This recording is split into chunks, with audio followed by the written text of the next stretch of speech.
Hello, everybody. Hello, welcome. Hi, some hellos. Good to see you all. Can you guys hear me okay in the back?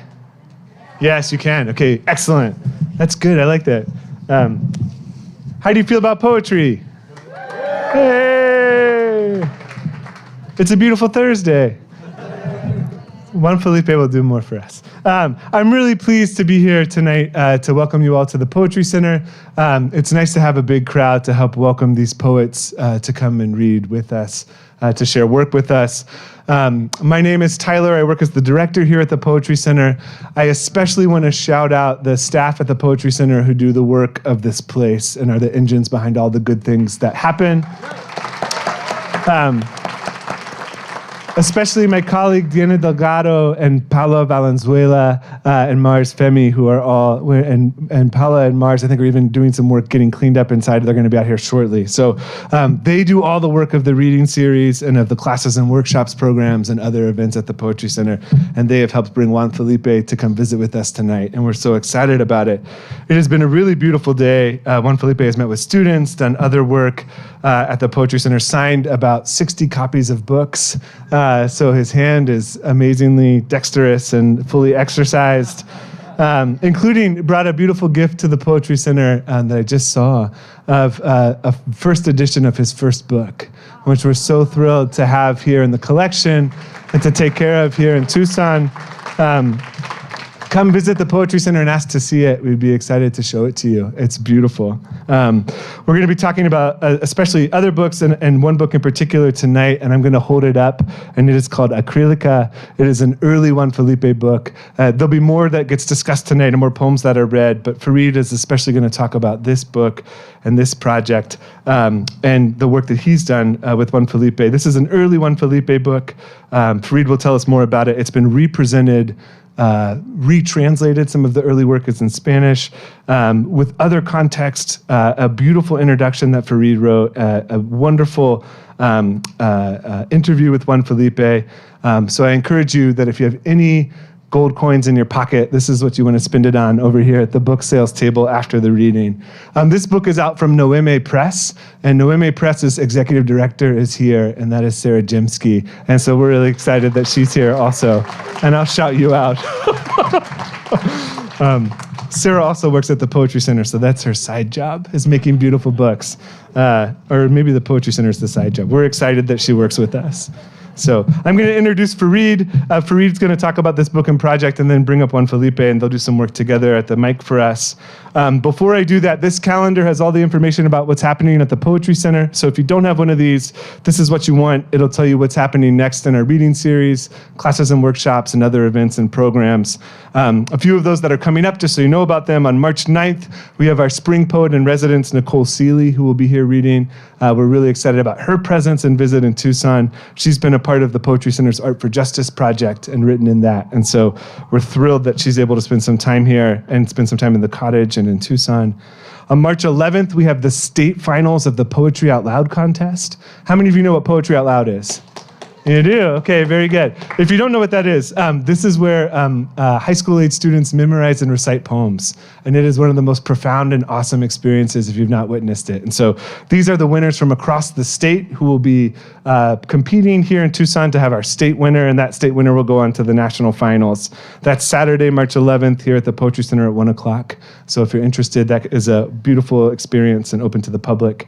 Juan Felipe's exhibit is up until March 25th, so if you didn't have a chance to see the art pieces that are here, please come in and visit that. That's available anytime the Poetry Center is open. It's a wonderful exhibit. It's amazing to see all of the visualizations of his work and all of the forms that have been curated for us there.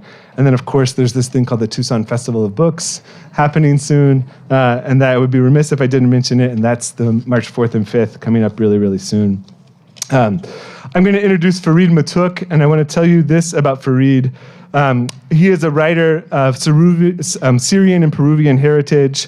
He's lived in the U.S. since the age of 6, first as an undocumented person, then as a legal resident, and now as a naturalized citizen. He's the author of the poetry collections This Is a Nice Neighborhood and The Real Horse, and the author of several chapbooks, including My Daughter La Choya, His work has been anthologized in The Best American Experimental Poetry and in Angels of the Americlips, a new anthology of new Latino writing, among others. Matuk's book arts project, Redolent, was made in collaboration with the visual artist Nancy Friedman Sanchez and was published in 2022 last year by Singing Saw Press. It is also very beautiful, and we have it at the Poetry Center. So come when you're seeing Juan Felipe's books and check that one out too. He's a beloved faculty member here in the English department and teaches creative writing and poetry, a fantastic teacher, an excellent and huge friend of the Poetry Center. Please help me welcome Farid Matuk to come talk about Acrylica and his work with that project. Thank you.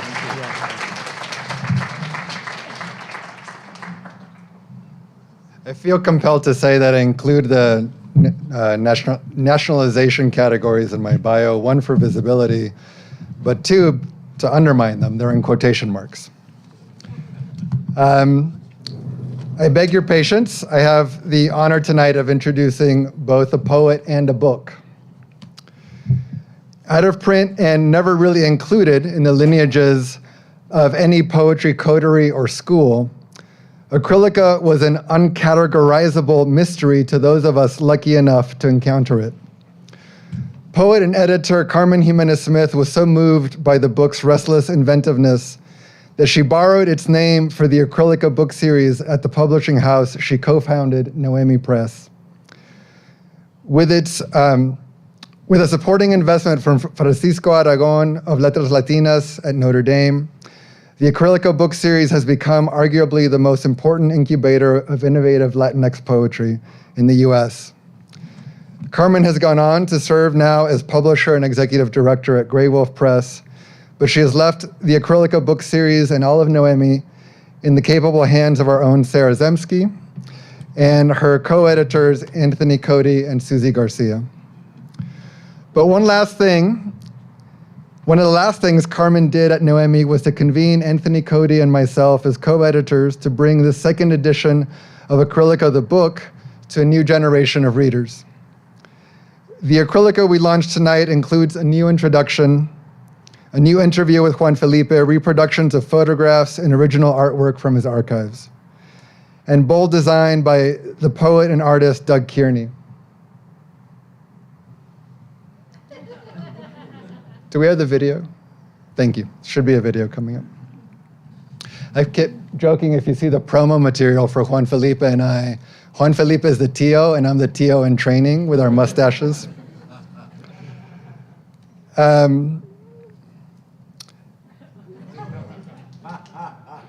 This is not an easy video to watch necessarily, but we'll talk about it.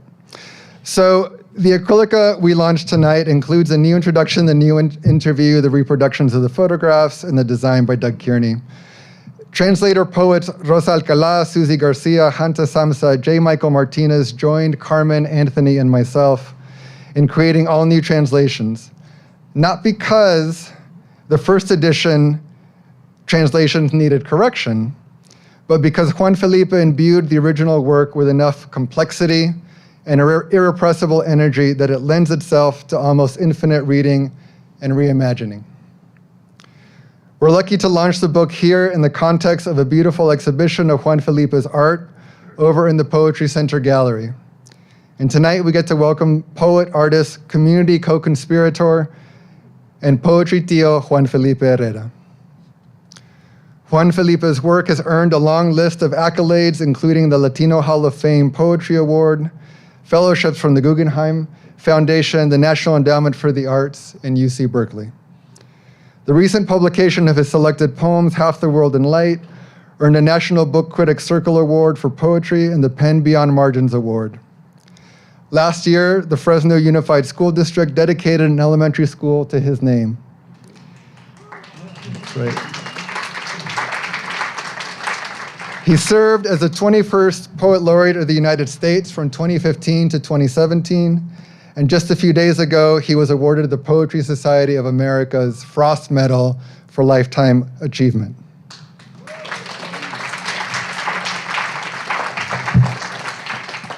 But what kind of poetry could properly be celebrated without grounding its appraisal in the context of our actual lives. Both halves of the world know they are constantly trading light and the dark. These last few days, I've been thinking of the poet Divya Victor, who teaches at Michigan State University, where 3 students were recently murdered and another 5 injured by a gunman who walked the campus with a list of his intended victims. In response, Divya Victor posted, quote, "To imagine creative writing without a trauma-informed approach has been reckless for decades, but especially now. The field must turn away from serving the mandates of publishing and academic markets to imagine first and foremost that writing remains for young people a kind of survival after repeated national betrayals." Trauma-informed may not be how Juan Felipe would describe his work, but can we say whole human informed? Can we say life informed? Can we say kindness informed?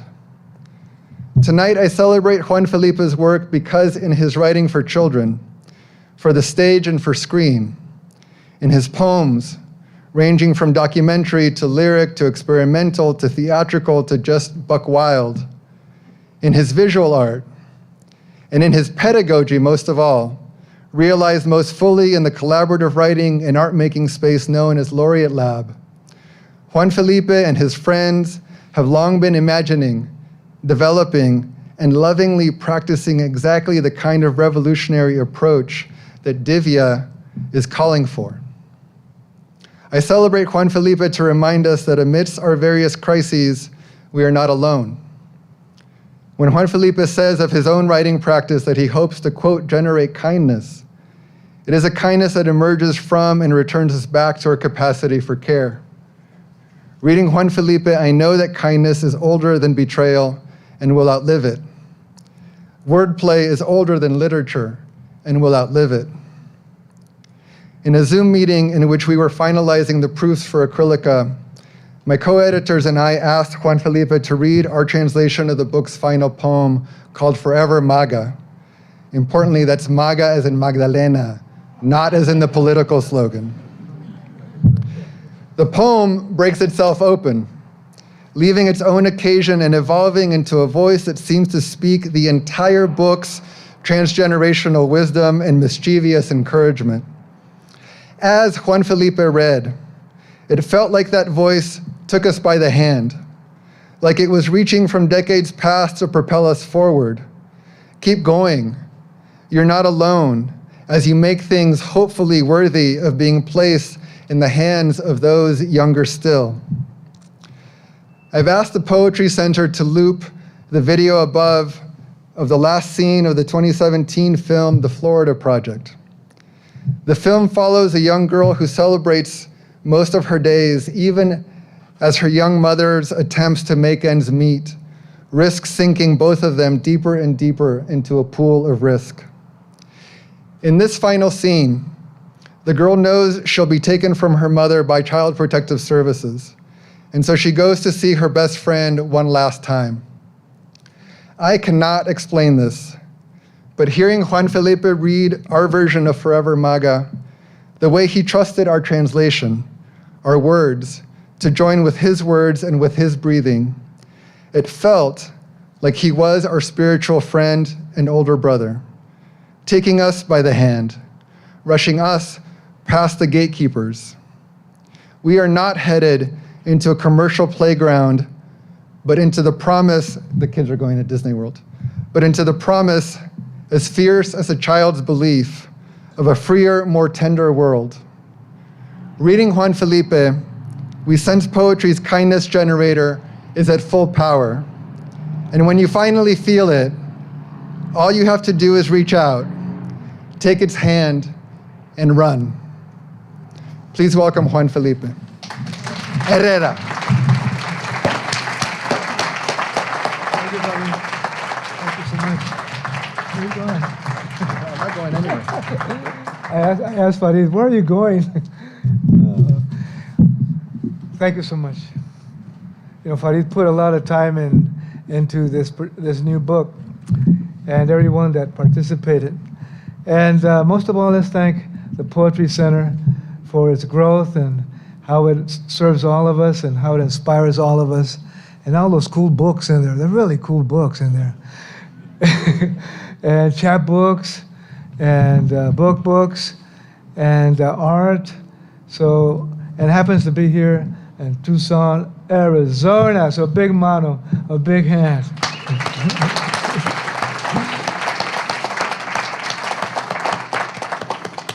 And I also want to thank the University of Arizona Press that actually catapulted me and took my manuscripts and looked at them and published them. You know how that is. You know, you turn something in and you go, oh, I might as well go eat some old tacos because it's not going to come. So it's not going to work out for me. But it did work out. You know, really, really kind and inspiring editors. And Chris, where are you, Chris? Chris is here, and she was one of my editors, one of my first editors, and she's right there. Let's give her a big mano right there. Yes. And everybody that works at the center. A big mano for everybody that works at the center. Let's do that. Let's do that also. And all those songs and words that we carry from our childhood, that our mothers and grandfathers and grandmothers and family gave us and brought us up with.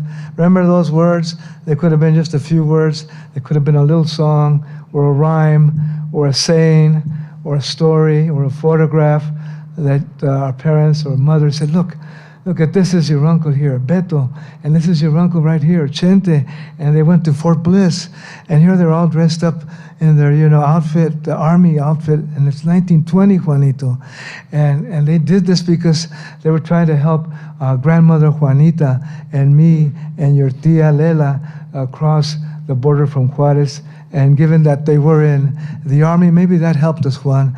So remember them, and here's their photograph. And she did that with all the photographs from all those early years. And they became stories for me, and they became poems for me. So let's thank our parents and family for telling us their stories that we still have.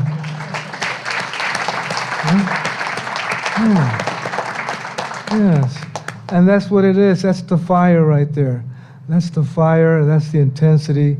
That's what moves us. And all we have to do is put our hands on paper. All we have to do is put our hands on paper and just let the hands flow, and the words will come. And there it is. There's that poem, and there's that story. That's right. And you have them. And that's the gold, that's the beauty, that's the spirit, and that's one generation to another generation, and that's how we continue. How beautiful that is. And each one of you has those stories. Each one of you has those poems and songs. So we're here to appreciate you, and we're here to say hello again to your family in time through time. And that's how it was for me. So I thank my mother and my father who play the harmonica, and I forgot to bring mine, and all our families. So this is for our families too. Someone asked me to do I'm not a paid protester. Oh, we're going to do that later, right? That's right. Beep. So we're going to do acrylica. And here we go. It was fun writing this book because, sometimes you really want to jump in. And where are we going to start? Cows? Wherever you want. The flagged ones are the ones you wanted. The yellow ones are in Spanish, and the red ones are in English. Ooh, that's complicated. Yeah, it's already got complicated for me. Roger? Pass the mic. So you're going to do the English? And I think we should trade languages. Want to trade languages? Yeah. Okay, we're going to trade language. Everyone say trade languages. Yeah, we're going to trade languages. Yeah, we're going to trade languages. Okay, so which ones are we going to trade? You do Spanish first, then I'll do the English, then I'll do the Spanish, then you do the English. I should go back to school. Okay, so I'm going to do the Spanish. Is that it? Okay, so. It's really small. It's small. The print is too small. Don't tell me that because it's going to get smaller. So it's called El caos debajo de los botones. the chaos beneath the buttons. Remember that Rolling Stones album about Beneath the Buttons? Anybody remember that? Rolling Stones put out an early album. It said Beneath the Buttons. I said, that's really cool, you know? That's really cool. So, you know, and so I kind of somehow unconsciously made my hand move and it went in here. And chaos is such a strong word. Yeah, it sounds like I'm doing a little lesson here, doesn't it? And chaos, you know, it's a big word. So once you put it in there, it's going to happen. Things are going to go like this. So el caos, the chaos, debajo de los botones, beneath the buttons. Oh, no. You read the whole thing in Spanish, and I'll read the whole thing in English. Wait a minute. That's exactly what we're going to do. El caos debajo de los botones, acrílica en azul. Además de las esquinas eternas, los abarrotes del árabe contra esquina, con el edificio de pianos antiguos, el mar arrebatado por una niña y su sonrisa, los rosarios en las yemas ancianas, cada noche detrás de las ventanas, como relojes negros palpitando incienso, los ojos explotaban. Él, entre las ramas oscuras de su cuarto, en el tercer piso del invierno, de su invierno, el tercer piso, empezaba a respirar. Aunque el sol llenara de sangre, o aunque los uniformados alacranes inventaran un nuevo maquillaje, todo lo deseaba, todo hasta la rima blanca en el bastón del ciego, las orejas en la fruta de noche, las cáscaras y las piernas en la celda del pájaro obispo. Querías inundarte en la banqueta, las notas de las nubes en tu piel. Querías arder tus labios y tu cintura en la pared de mujeres invisibles. Empezando a respirar, a voltear el bulevar con tus párpados, abrazarás los dos planetas en la mirada de una niña. Asesinarás el hombre debajo de la palmera, en aquel apartamento, con su traje moderno y su camisa ceñida a tu cuerpo.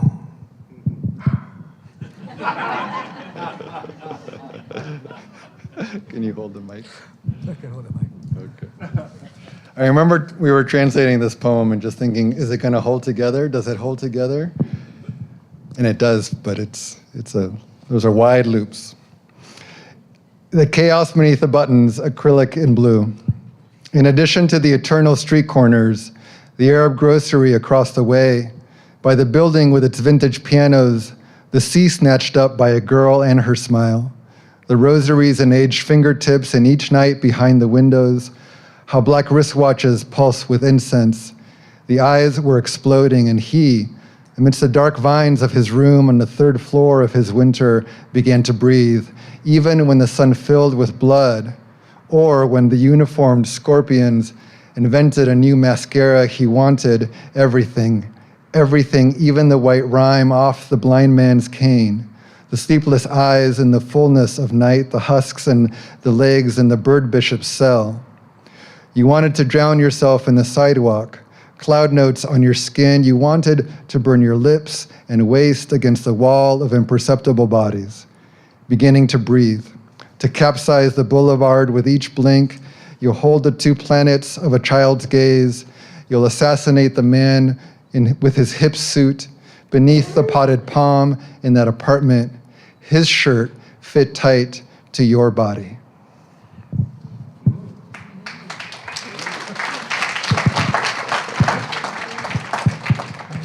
Quintino? Go ahead.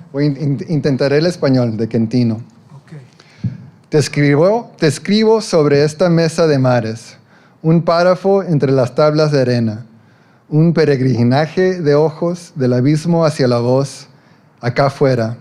Cuando alguien grita, las ramas se mojan de labios gris y velos. Las palabras abandonan las vigas de hombros. Y vientres como gaviotas con susto, vientres de trueno preso, la sal esclava, Es viernes, Quentino. Tus 18 años en la celda palpitan como puños ninos. Aquí también hay una tuberculosis de hierro, la risa de la arena, puñales que nacen de los pezones de los administradores. Las secretarias desnudas en una taquigrafía de eslabones. Es viernes, cuando los viejos se mecen en sillones oscuros y, de vez en cuando, miran sus manos que tiemblan. Las quijadas del pastor gruñen y luego se acuerdan de tus cejas y tus puños guitarras que tocaban sol y luna cuando nosotros solos pedíamos tierra. Estamos en junio, un rumbo entre el 1 y el 30. Quentino, un pétalo infinito entre dos candados imaginarios. Quentino, y la bandera de yodo en la recámara de militares y perfume en tus manos, y la armazón de un M16 entre la frente de Somoza. Explotaron a la calle 45 años de humo y sangre. ¿Y qué es lo que cambia? Quentino, ayer murió tu padre debajo del incierto maquillaje de hospitales. Hoy camino las calles, busco los ojos y los busco. Cuando hay más luz, los busco. Pero la gente te acostumbra a las rejas, eternas, entre los ojos y el verano.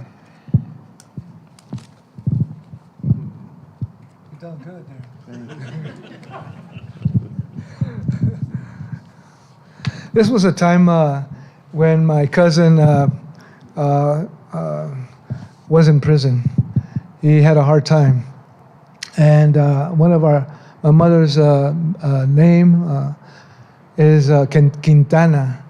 And sometimes it's called, the people would say Quentino. And so I was thinking about my cousin, and these were the late 70s and very early 80s when we had all those Central America issues, intervention in Central America.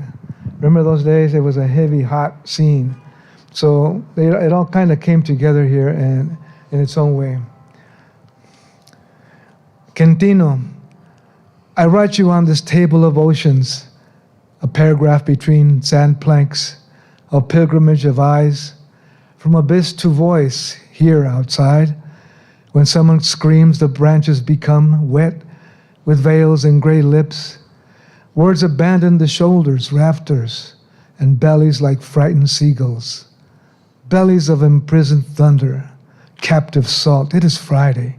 Quentino, your 18 years. And a jail cell throb like baby fists here, too. There is an iron tuberculosis.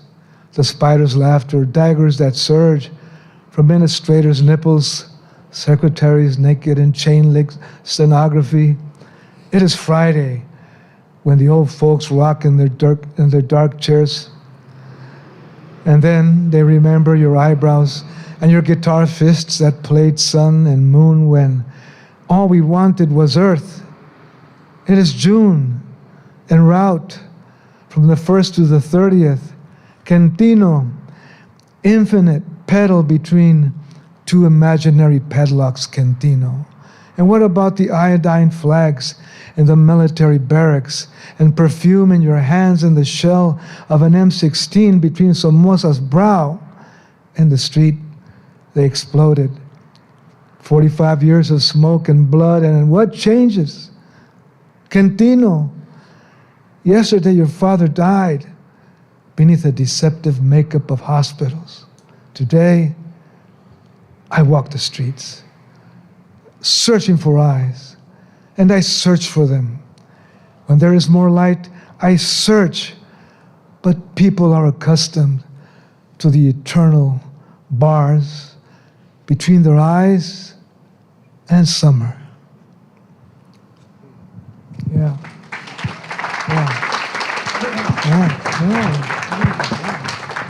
It's around 1981, that poem. And now, what are we going to read? What are we going to read? You read this one and I'll read the English. Oh. This one you picked, right? Or did I? Oh, no, sorry. This one. Okay. We're kind of exploring, folks. We're exploring. El diario de Quintero. How much of the diario you want to do? Oh, we're going to do the diario? Oh, up to that was you. like the diario for me right there. What's that? You want to do more diario? It's up to you. This is one you picked before, so if you want to do it, or we can go to Oh, another. let's go to another. Okay. Yeah. Let's see what happens. See what happens. Yeah, it's going to be something new. So, I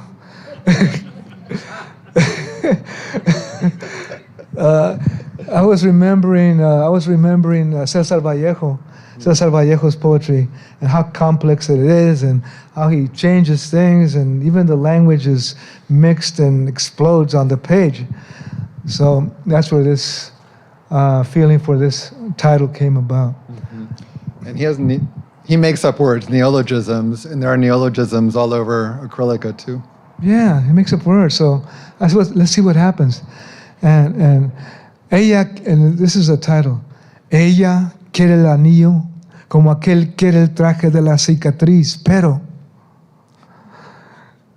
ella quiere el anillo como aquel quiere el traje de la cicatriz, pero yo quiero líquidos diamantes de la música, de una ventana cuando quiebra, puertas frescas, esmeraldas, ojos de un incendio contra el hielo, todo que grita, torsos, pétalos de una piedra inmortal de lluvia, piernas de un metálico mar en búsqueda del piso de fruta, 1000 Marías con trenzas de relámpago, rubí, fusiles.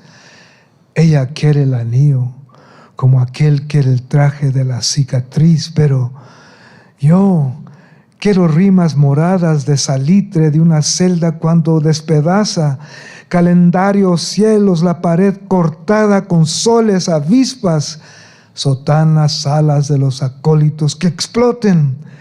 Ella quiere el anillo, como aquel quiere el traje de la cicatriz, pero yo quiero los 1000 lucios con cejas de panal topaz carrilleras.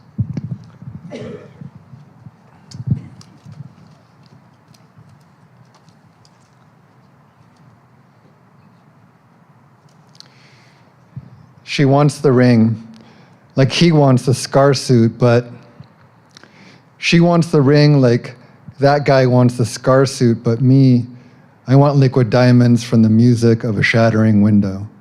Fresh emerald doors, a fire's eyes against ice. Everything that screams the peeling torsos of an eternal stone of rain, legs of an iridescent sea in search of a fruited floor. 1,000 Marias with lightning braids, ruby rifles. She wants the ring, like that guy wants the scar suit, but me, I want bruised rhymes from the saltpeter of a cell when she tears apart calendars, heavens, the wall cut with suns, wasps, cassock wings of the acolytes. May they detonate. She wants the ring like that guy wants the scar suit, but he, 1,000 Lucios with honeycombed eyebrows, topaz jaws.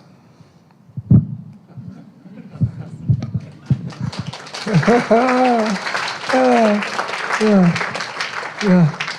That was a lot of fun, putting the word topaz in there. You got to put, little things that you really like, My mother's, one of her favorite stone was topaz, topacio. And so I had to go in there, Things like that. We have, favorite things and things that we remember. And then you can just bring them out and you put them on that poem and let it move around. Yeah. No, I'm thinking there's something to be thought through here about the relationship of translation to the first version, where when Juan Felipe worked with us, he had the same playful sense of discovery and wonderment in re-encountering his older poems, which meant he could hand off that property to translators to re-articulate without a lot of control. And that's an interesting attitude to think about in a culture that teaches us maybe that self-ownership is the highest form of achievement. Juan Felipe kind of approached his work, at least with us, with a sense of, cool, isn't that weird that I put that word in there? And then you want to put that other word in there? Great. You got it right there. You got me on that one. Oh, radio couples. Everybody say radio couples. Isn't that a groovy title? Radio couples. Yeah, this was San Francisco, 1980, and remember the big box radios? Yeah, and radio couples. So that's where it comes from. Radio couples. Smooth white roads by the mowing afternoon. The chrome snout prays below the fog of sky the sun. Red, the jury of your father pursues you. Glycerin in his gut, he loves you. Yes, dead, but the woman of longing and insomniac makeup, the young mom does not recognize your screams. Alone in a plume of smoke and liquor, she loves you and ages. You see her.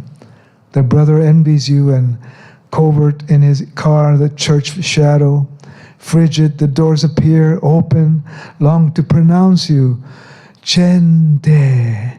You turn on the modern networked to your ocular, the mouth, the throat, the solar plexus, the hair, the hardened skin, shielded, brilliant, rugged eyelashes of the perpetual data crystal, the arc, metal, your spine.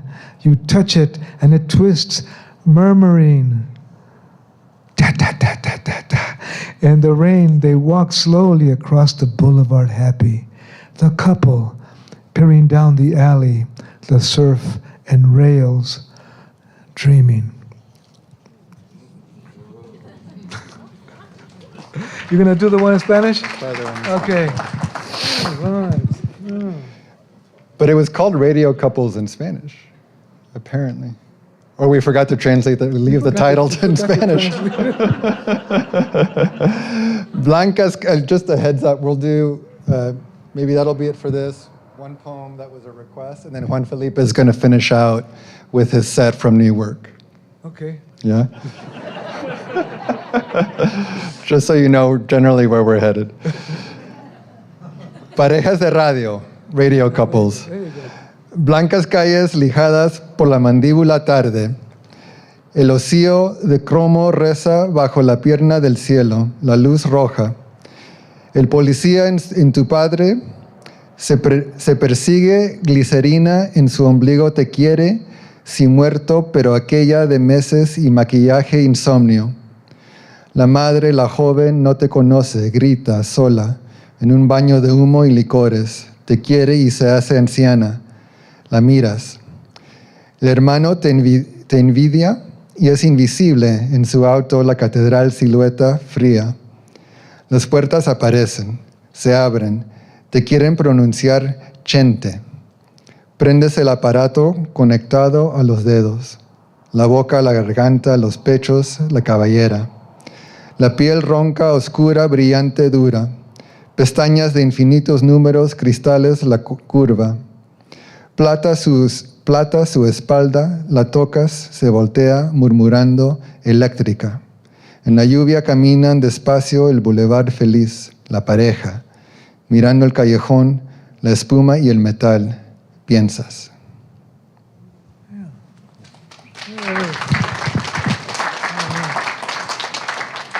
Yeah, it's almost like those bots, remember?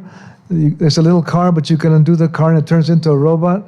Remember those transformers, GoBots, the transformers. So this poem works like that, There's a radio in there somewhere, and there's a couple in there somewhere, but it's all being opened up, and you see all these other figures in it. Say there's a father, there's a woman, there's a bunch of other things, because you're opening up that transformer. So I guess I was treating these poems like transformers, and that's what I was doing, man. No, but that's how it's operating for me. Okay, all right. Okay, everyone say, Okay. Everyone say, ladies and friends. No, wait a minute. Everybody say, visitors and friends. Tonight we have a duo poem called I Am Not a Paid Protestor. With two voices. Ready or not? You are a paid protester. No. We know you're being paid. No. We know you are being paid at this very moment. No. We know you are being funded by shadow investors. That is incorrect. That's totally incorrect. You understand? Totally incorrect. We know that you meet with shadow investors interested in overturning our structures. Hey, I'm not concerned with your structures. As a matter of fact, you do not have any so-called structures at this time. That's what you've been instructed to say. We know. No, you do not. You have been instructed to launch a spiral, a ring across the edifice, to install a fracture, a severance, a crevice. What are you saying? How do you know? We know you do things, and then you do them. I'm protesting. That is all. No, you are not. What? I am here of my own free will. There is no such thing. Yes, that is why I am protesting. You are paid. Listen, I am protesting out of my own free will. There is no such thing. How about some candy? You're bribing me. I don't do that. Of course. Well, I got ginseng. I don't do that. Hey, you want to take my frog? You gotta be kidding. Wait a minute. Just hold on, okay? Just hold on. Take it. You're out of your mind. Hey, you can meditate with it. How about that? Never in your life or mine. Where on earth are you right now? We're getting nowhere. Excellent. What? Excellent. We are on the way. I am hitting the button. Get out of your bubble, okay? I'm hitting the button. What button? The deportation button. Wow. You hear me? Wow. I'm hitting it. That's not the deportation button. You got that? Push it. You're tricking me. It's the mass hypnosis button. You are out of your gourd, sir. Push it. I don't want to push it. Push it.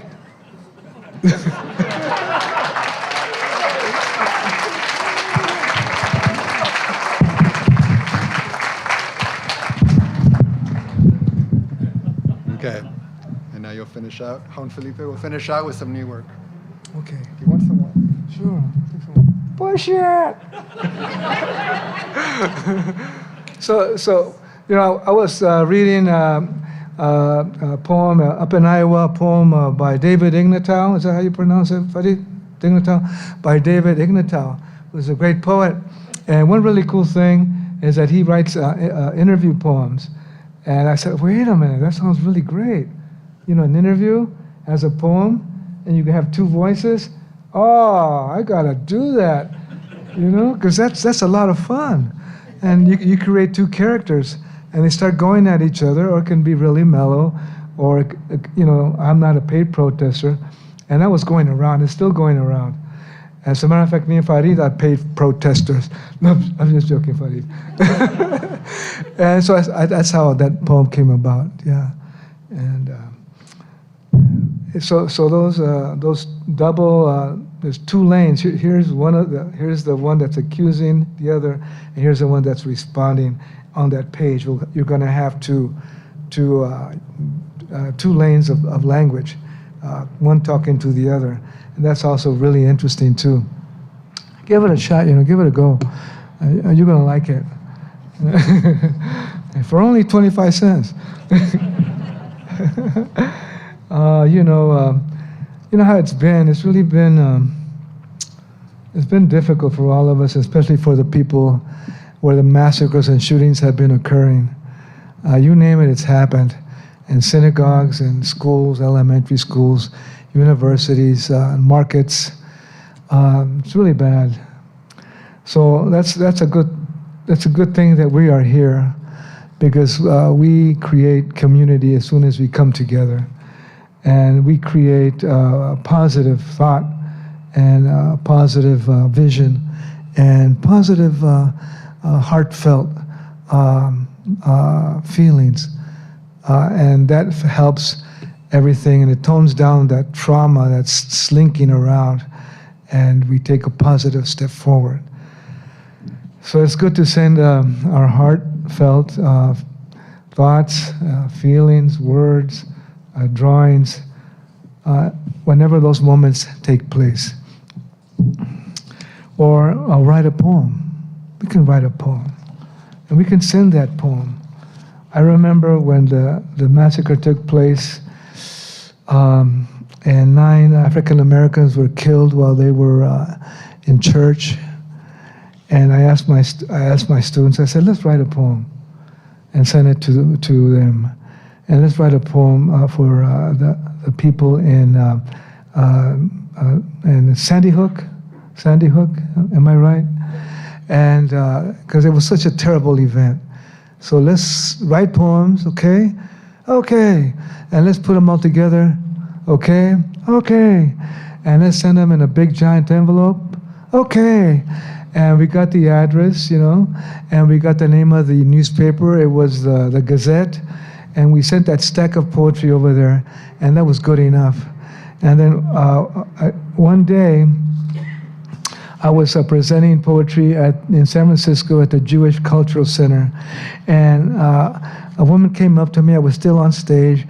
And she said, "Oh, Juan Felipe, thank you so much." I said, "Well, for what?" She was, "Well, we got those poems.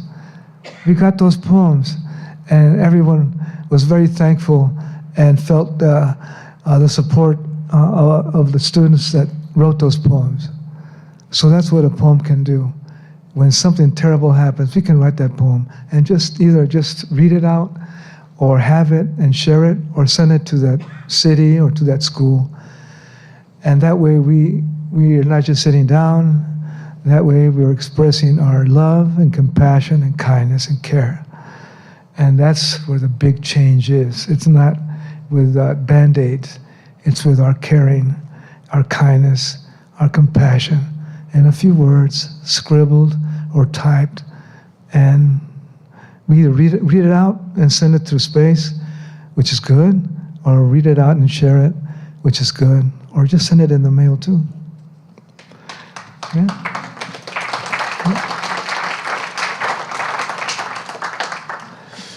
And sometimes I get a call, and I got a call from Kentucky, from the conductor of the Philharmonic. And he says, we would like for you to think about writing a poem on the Last Symphony of Gustav Mahler, Symphony Number 9 in D major. Well, for sure, yeah. I can do that. Definitely. I'm on it, man. So, of course, I had to listen to the symphony. So I turned it on and I listened to that symphony. And it's incredible. You'll go into galaxies. It's such a forceful music. You can feel the waves of space come at you. You can feel yourself flying through that music, and that music enveloping you and taking you somewhere, an incredible place. So I was really, really taken by Gustav Mahler's Last Symphony, Number 9 in D major. Mahler, son born of the street song. In the darkness, in the exile, there is a sigh. On Number 9, there is a son born of the street song, the injured timpani, red drum, and there is a town, Xitlava, a makeshift theater, and rough-cut street dancers.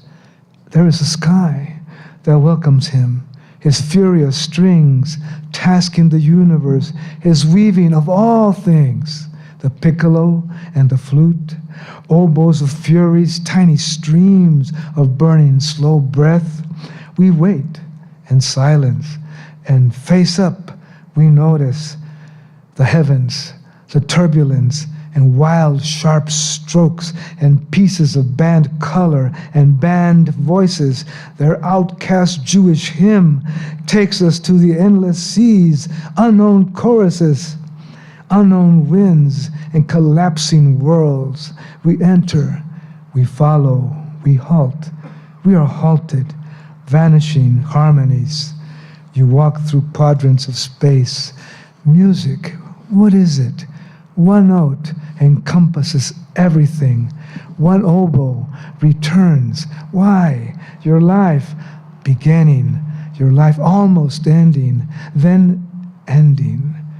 What do you hear in this vastness, this movement before you?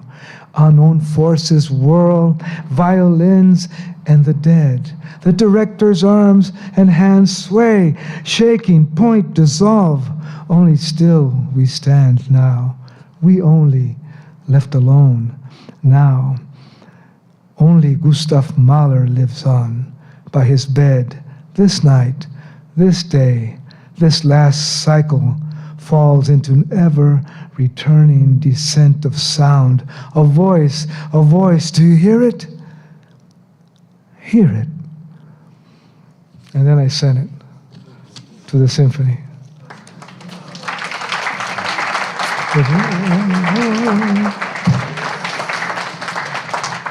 And then they played it, and you know, it was part of the symphony, the words and the music, and Gustav Mahler and his great, most incredible composition of that very last symphony he wrote, number 9 and D major.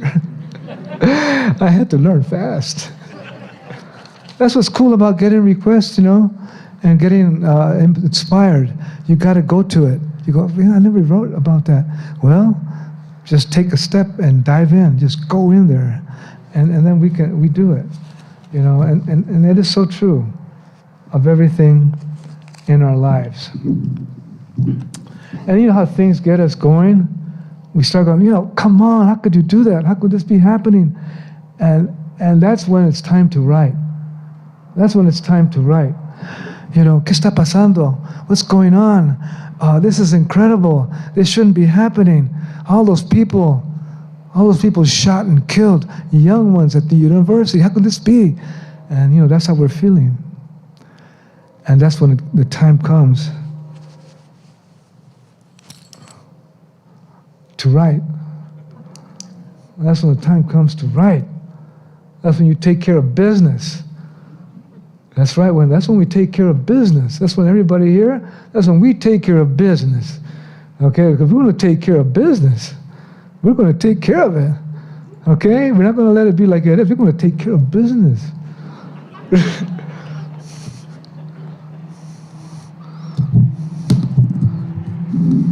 And the 5 families will know. But we're going to take care of business. So that's it. That's how to do it. Yeah. And we all have a different way of doing it. That's fine. And you know, so the poems are like that in this collection.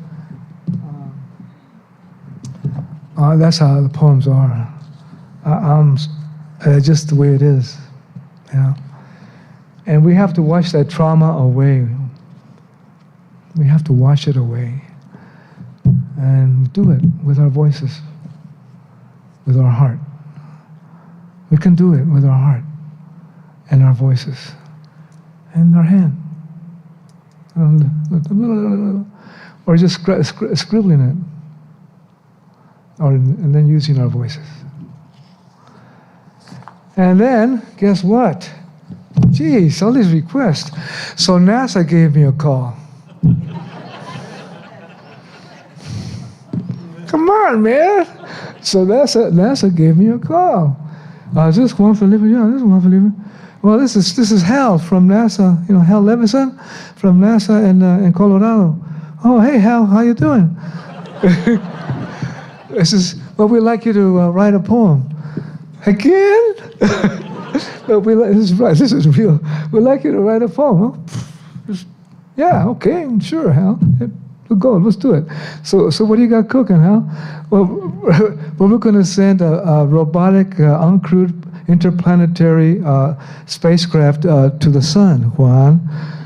Oh, that's really nice, Hal. That's very good. And what we're going to do is, Juan, we're going to, get it ready, and we're going to send it off, and it's going to, go towards the Trojan asteroids. There's 3 of them, Juan, and it's going to, pass by there, Juan. It's going to scoop up some material, and it's going to go all the way to the sun. And it's going to rotate around Jupiter because it's going to get sucked in by the forces of Jupiter, Juan. Okay, Hal. And then it'll be captured 1 million years from now, Juan. Oh yeah, 1 million. Oh yeah, 1 million years. That sounds very, very cool, Hal. It sounds very good. So we like you to write a poem that we're going to put into the capsule, and with other writers too, and then someone on Earth is going to see that interplanetary spacecraft, floating around, and bring it back to Earth. So we like you to write something so that we on Earth can learn from. Okay. It's a little wobbly there, Hal, but. So the question is, what are we going to tell the generations 1 million years from now about our experience on Earth, so they can learn something about our experience on Earth 1 million little tiny years from now? I said, wow, imagine the way to think about that. We have to throw ourselves out there 1 million years from now and then think about being here and getting advice from something we're going to write 1 million years past. That's a crunch, isn't it? That's a cruncher. So this is it right here. It's called Sunriders, Jinetes del Sol in the Spanish version. So I started with a little, kind of a cheer, and the interplanetary spacecraft is called Lucy. It's named after the first Lucy, which was discovered by archaeologists many years back, right? So now this spacecraft is called Lucy too, the first one to go out there. It's already kind of cool, isn't it? So I wanted to start with a cheer, like, go Lucy, like that. So, okay. So then here it is, Sunriders. Go Lucy! Everyone back home cheered. Miles, millions we circled.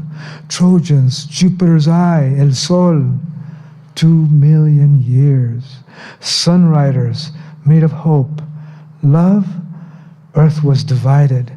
There was hate. There was sickness. Arctic sliding.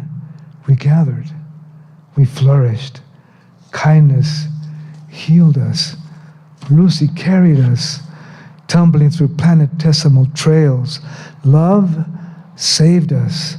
Who will we be? Compassion, science, humanity, light? And that's what I sent out there.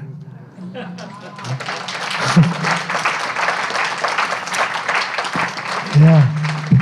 So that was very nice of Hal Levison from the Colorado office of NASA and his staff.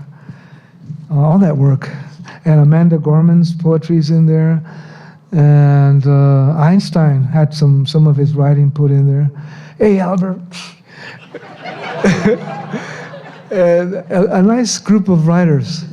They had their work in there too, all going together. So that's nice, huh? That was good. And so you want me to close it up and call it even? Want me to close it up, call it even? It's been a long night. Want me to go forth? Go forth. Go forth. Everyone say, Juan Felipe! Go forth! Isn't that a cool phrase, go forth? Okay. All right. You know, here's a poem called Notice. Anti-Semitism, you know, we got to crunch that one. We got to get rid of that suffering cast upon Jews. We got to burn it out. We got to take care of that. We got to speak up. This poem makes that attempt. And okay, so I already talked about it. So here we go. It's called Notice. Like when you put a notice up. Notice. It is that simple.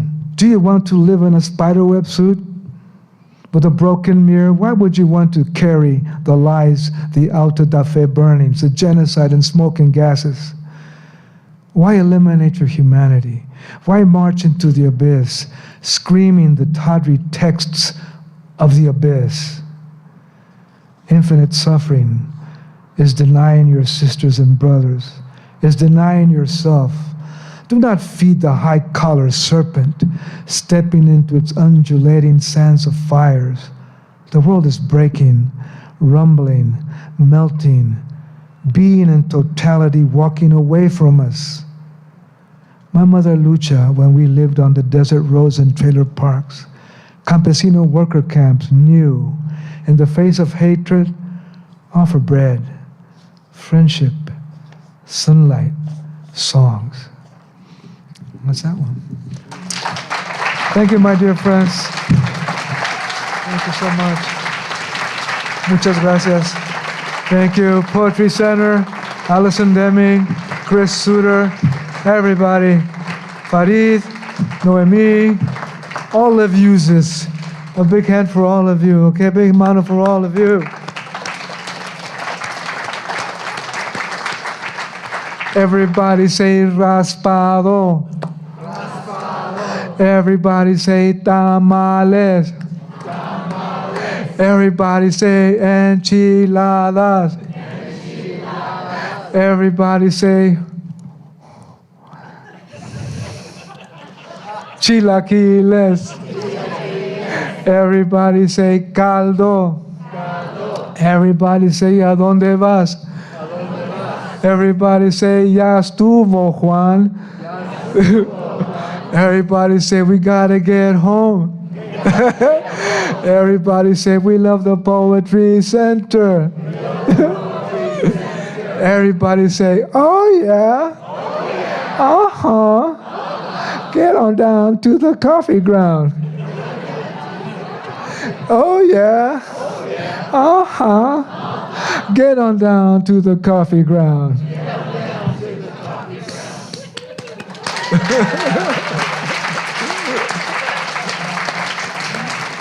Thanks, everybody. And Farid, any last words, Farid, on our projects that are taking place? Allison, everybody, any last words on projects? No? Okay. That's really sad. I'm joking, Farid. I'm joking. Okay. Thanks, everybody. Muchas gracias.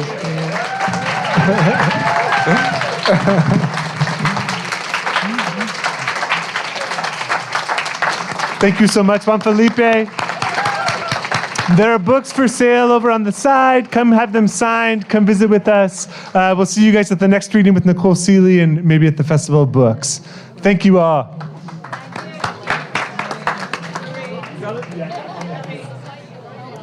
Beautiful.